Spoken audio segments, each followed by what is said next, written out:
60 pesos, sisig bagnet with rice. Tara, food trip tayo.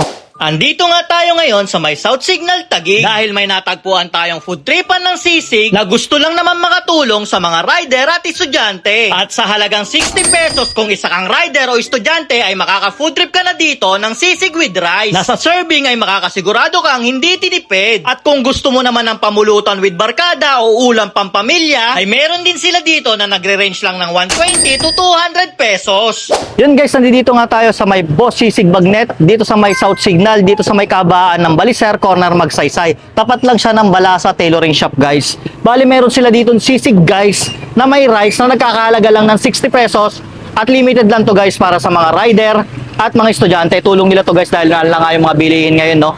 Tignan nyo naman yung serving niyan, ang dami. Tikman natin syempre. Bali nadayo na natin to dati, no, dahil yung sa, yung sa kanilang crispy sisig bagnet. Pero meron silang bago dito, natulong naman doon sa mga nangangailangan. Mabisa pa rin guys. Sarap pa rin ang kanilang dito, no? Sisig. Panalo pa rin yung lasa. At masarap tong pamulutan guys, hindi lang pang ulam.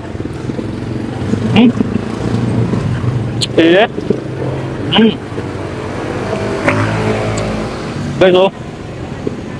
Hindi ka nalugi dito, ano? Sa dami ng servings nila, talagang sulit yung 60 pesos mo. Sarap.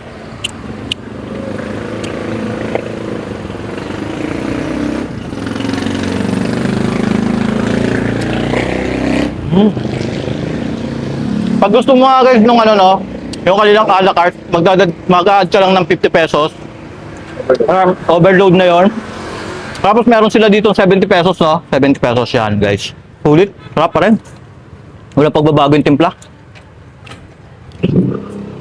Top guys.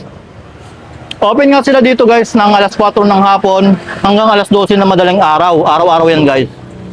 Yan, kaya kung gusto nyo mag food trip nito, saka sa mga rider dyan at estudyante, na gutom, no? Tapos sakto lang yung budget, tayo na kayo dito. Sarap. So paano guys? Hindi ko na patatagalin, food trip pa ako. Dahil na kayo dito. Hello guys! Naghahanap ka ba ng healthy kape? Bakit hindi mo subukan tong Santon Gold Coffee Mix para healthy ang iyong gising araw-araw?